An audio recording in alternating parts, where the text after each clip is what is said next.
అందరికీ నమస్తే. నేను మీ భార్గవి. వెల్కమ్ బ్యాక్ టు అమ్మ చేతి వంట. ఈరోజు వీడియోలో సంక్రాంతి స్పెషల్గా గోరుమిటీల రెసిపీని మీతో షేర్ చేయాలనుకుంటున్నానండి. ఇది మోస్ట్ రిక్వెస్టెడ్ వీడియో అనమాట. ఎప్పటి నుంచో నన్ను అడుగుతున్నారు గోరుమిటీలు పర్ఫెక్ట్గా ఎలా చేసుకోవచ్చు అని చెప్పేసి కమెంట్ చేస్తున్నారు కదా. సో మీ అందరి కోసం సింపుల్గా ఇంట్లోనే చాలా టేస్టీగా స్వీట్ షాప్ స్టైల్లో గోరుమిటీల్ని ఎలా చేసుకోవాలో చూపిస్తాను. పర్ఫెక్ట్ టిప్స్ని కూడా షేర్ చేస్తున్నానండి. పైన క్రిస్పీ లేయర్తో లోపల గుల్లగా చాలా టేస్టీగా కుదురుతాయి. మీరు కూడా ఈ వీడియో చూసి పండక్కి ఇంట్లో ట్రై చేయండి. మరి ఇక లేట్ చేయకుండా రెసిపీ ప్రాసెస్లోకి వెళ్ళిపోదామా. ముందుగా దీనికోసం పిండి కలుపుకోవడం కోసం ఒక పళ్ళాన్ని పెట్టుకోండి. అందులోకి చల్లెడిని పెట్టుకుని 2 కప్పుల దాకా మైదా పిండి వేసుకోండి.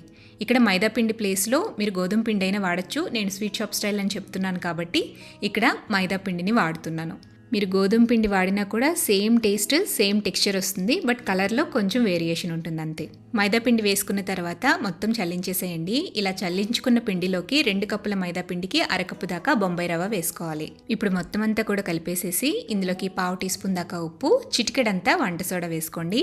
అలాగే 1/2 కప్పు దాకా బాగా కాగిన నూనెని వేయాలి. వేడి వేడి నూనెని ఈ పిండిలో వేసి కలుపుకోవాలి. పిండి బాగా గుల్లబారి గోరుమిటీలు గట్టిగా రాకుండా ఉంటాయి. ఈ నూనెకి బదులు మీరు డాల్డా వేసుకోవచ్చు, నెయ్యి వేసుకోవచ్చు, వెన్నపూస కూడా వేసుకోవచ్చు. డాల్డా కానీ నెయ్యి కానీ వెన్నపూస కానీ వాడేటప్పుడు కొంచెం క్వాంటిటీ తగ్గించుకుని వేసుకోండి.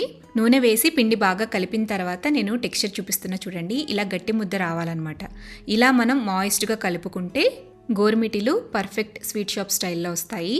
ఇప్పుడు కొంచెం కొంచెంగా నీళ్ళు వేసుకుంటూ పిండిని గట్టి ముద్దలా కలుపుకోవాలి. మరీ లూజ్గా కలపకూడదండి. సెమీ సాఫ్ట్లా కాస్త స్టిఫ్ డో తయారు చేసుకోవాలి. నార్మల్ వాటరే యూస్ చేయాలండి, వేడి నీళ్ళు వాడకూడదు. పిండి నానిన తర్వాత ఇందులో ఉండే రవ్వ అబ్జర్వ్ చేసుకుని ఇంకాస్త గట్టిపడుతుంది. నాకైతే సుమారుగా ఈ పిండి క్వాంటిటీ కలుపుకోవడానికి 1 కప్పు దాకా నీళ్ళైతే పట్టాయి. ఇలా కలుపుకున్న పిండి ముద్ద మీద మూత పెట్టేసేసి ఒక 10-15 నిమిషాల పాటు పిండిని నాననివ్వండి. ఇలా కాసేపు పిండిని నానబెట్టుకున్న తర్వాత ఈ పిండి ముద్దలోంచి కొంచెం కొంచెంగా పిండి తీసుకుంటూ చిన్న చిన్న బాల్స్ కింద చేసుకోండి. నిమ్మకాయ సైజ్ అంతా బాల్స్ చేసుకోండి. ఈ పిండి ముద్దలు అనేవి ఆరిపోకుండా మూత పెట్టుకుంటూ ఉండండి. ఒక్కొక్క బాల్ తీసుకుని ఇప్పుడు మనం గోరుమిటీల కింద ఒత్తుకుందాము. ఫస్ట్ ఈ బాల్ని సిలిండ్రికల్ షేప్లో ఒత్తుకోవాలి. ఆ తర్వాత బొటని వేలితో దగ్గరికి ఒత్తితే గనక ఇలా మీకు గోరుమిటీలు అనేవి తయారైపోతాయి అన్నమాట. ఇలా మీకు చేయడం కష్టం అనిపిస్తే, రాదు అని అనుకుంటే గనక గోరుమిటీలు చేసుకునే చెక్కలు మనకి దొరుకుతూ ఉంటాయి మార్కెట్లో. అవైనా తెచ్చుకుని చేసుకోవచ్చు. లేదంటే ఇంట్లో ఇలా చారల గరిటెలు ఉంటాయి కదండి. సో ఇలా గ్యాప్స్ ఎక్కువగా ఉండే చారల గరిటెల మీద కూడా మీరు నొక్కి చేసుకోవచ్చు. లేదా కొంచెం పెద్ద పళ్ళుండే కొత్త దువ్వెన మీదైనా ఇలా గోరుమిటీలు చేసుకోవచ్చు. ఫస్ట్ ఇలా కాస్త పొడవుగా కొంచెం గరిటె మీద ప్రెస్ చేసిన తర్వాత చపాతీ కర్రతో కాస్త రోల్ చేస్తే దీని మీద అచ్చులు చక్కగా పడతాయండి. ఆ తర్వాత ఇక్కడ వీడియో క్లిప్లో చూపిస్తున్న విధంగా మధ్యలోకి ట్విస్ట్ చేసుకుంటూ కాస్త బెండ్ చేయండి. ఇలాగే మొత్తం అన్ని పిండి ముద్దల్ని కూడా గోరుమిటీల కింద చేసేసుకోవటమే. మీ వీలుని బట్టి ఎలా వీలైతే అలా గోరుమిటీల్ని ఈ విధంగా అన్నిటినీ కూడా ప్రిపేర్ చేసేసుకుని పైన ఆరిపోకుండా ఒక తడి క్లాత్ని కానీ లేదంటే మూతని కానీ కవర్ చేయండి. ఇప్పుడు ఈ గోరుమిటీల్ని కొద్దిగా మనం ఫ్రై చేసుకుందాము. స్టవ్ మీద మందంగా ఉండే కడాయిని పెట్టుకుని కడాయిలోకి డీప్ ఫ్రైకి సరిపడా ఆయిల్ వేసుకోండి. ఆయిల్ని మోడరేట్గా హీట్ చేయాలి. ఆయిల్ బాగా హీట్ ఉండకూడదు. పిండి వేస్తే వెంటనే పైకి లేచి వచ్చేసేకుండా కాస్త వేగాలన్నమాట. ఆ విధంగా ఆయిల్ని హీట్ చేసుకోవాలి. ఆయిల్ని హీట్ చేసిన తర్వాత మంటని లో ఫ్లేమ్లోకి అడ్జస్ట్ చేసేసేయండి. ఆ తర్వాత నూనెకి సరిపోయే విధంగా గోరుమిటీల్ని వేసుకోండి. ఇప్పుడు ఈ గోరుమిటీలన్నీ కూడా పైకి తేలేంత వరకు మంటని లో ఫ్లేమ్లోనే ఉంచి వేయించాలి. గరిటె పెట్టి కలపొద్దు.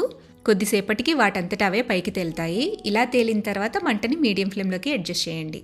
ఇప్పుడు అటు ఇటు కూడా కలుపుకుంటూ మీడియం ఫ్లేమ్లోనే పూర్తిగా క్రిస్పీగా అయ్యి మంచి గోల్డెన్ షేడ్ వచ్చేంత వరకు ఫ్రై చేయాలి. చూడండి, గోరుమిటీలు అనేవి ఈ విధంగా వేగాలి. మరీ ఎక్కువ కలర్ రావాల్సిన పని లేదండి. ఇలా డార్క్ గోధుమ రంగు వస్తే సరిపోతుంది. అదే మీరు మైదా పిండి కాకుండా గోధుమ పిండితో చేసినట్లయితే ఇంకాస్త కలర్ వస్తాయన్నమాట. సో ఈ స్టేజ్లో ఈ గోరుమిటీలన్నిటిని పక్కకి తీసేసి మళ్ళీ మంటని లో ఫ్లేమ్లోకి పెట్టేసేయండి. లో ఫ్లేమ్లో పెట్టి గోరుమిటీలు వేసాక పైకి తేలిన తర్వాత మీడియం ఫ్లేమ్లో పెట్టి ఫ్రై చేసుకోవాలి. ఇలాగే మొత్తం గోరుమిటీలన్నీ అయ్యేంత వరకు కూడా ప్రాసెస్ని రిపీట్ చేయండి. సో నేనైతే మొత్తం అన్ని గోరుమిటీల్ని ఇలా చక్కగా వేయించేసుకున్నాను. వేయించేసుకున్న తర్వాత వీటన్నిటిని ఒక పళ్ళెంలోకి వేసేసుకోండి. ఇలా ప్లేట్లోకి వేసుకుని పక్కన పెట్టండి. ఇప్పుడు వీటికి మనం పాకం పట్టుకోవాలి. పాకం పట్టుకోవడం కోసం స్టవ్ మీద గిన్నె పెట్టుకుని గిన్నెలోకి ఏ కప్పుతో మనం పిండి కొలుచుకున్నామో అదే కప్పుతో 1.5 నుంచి 1.75 కప్పు దాకా బెల్లమైన షుగర్ అయినా మీ ఇష్టం అండి, ఏదైనా వాడచ్చు. నేనైతే బెల్లమే వాడుతున్నాను. తురుముకుని గిన్నెలోకి వేసుకోండి. అదే కప్పుతో 1/4 కప్పు దాకా నీళ్లు కూడా వేసి బెల్లాన్ని కరగబెట్టండి.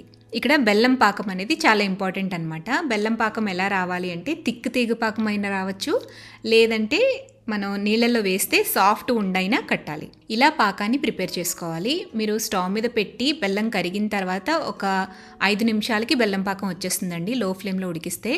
ఈ బెల్లం పాకంలోకి మీకు ఇలాచీ ఫ్లేవర్ కావాలంటే కనుక కాస్త యాలకుల పొడి వేసుకోండి, నేనైతే వేయట్లేదు.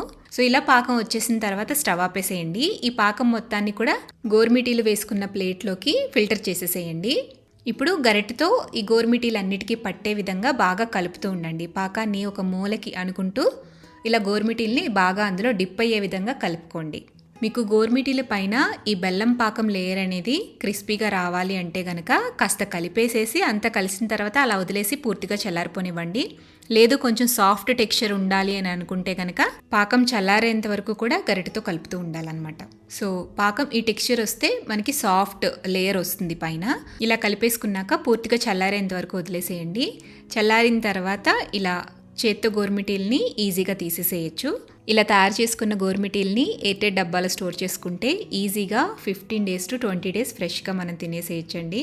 నేను ఒకటి తుంచి చూపిస్తానండి, ఎంత పర్ఫెక్ట్గా వచ్చిందో మీరే చూడొచ్చు. పైన క్రిస్పీ లేయర్తో లోపల గుల్లగా గట్టిగా లేకుండా పర్ఫెక్ట్గా వచ్చాయి. ఇంతేనండి. ఈ టిప్స్ ఫాలో అవుతూ ఈ కొలతలు చూసుకుంటే కనుక గోరుమిటీలు మనం ఇంట్లో చాలా ఈజీగా తయారు చేసుకోవచ్చు అనమాట. మరి మీరు కూడా ఇలా గోరుమిటీల్ని ఇంట్లో తప్పకుండా ట్రై చేయండి. ట్రై చేసి టేస్ట్ చేశాక మీ ఫీడ్బ్యాక్ని నాతో షేర్ చేయడం మర్చిపోవద్దు. వీడియో నచ్చితే లైక్ చేయండి, మీ ఫ్రెండ్స్కి రిలేటివ్స్కి షేర్ చేయండి. మరిన్ని టేస్టీ సింపుల్ క్విక్ రెసిపీస్ కోసం అమ్మ చేతి వంట ఛానల్ని సబ్స్క్రైబ్ చేయండి.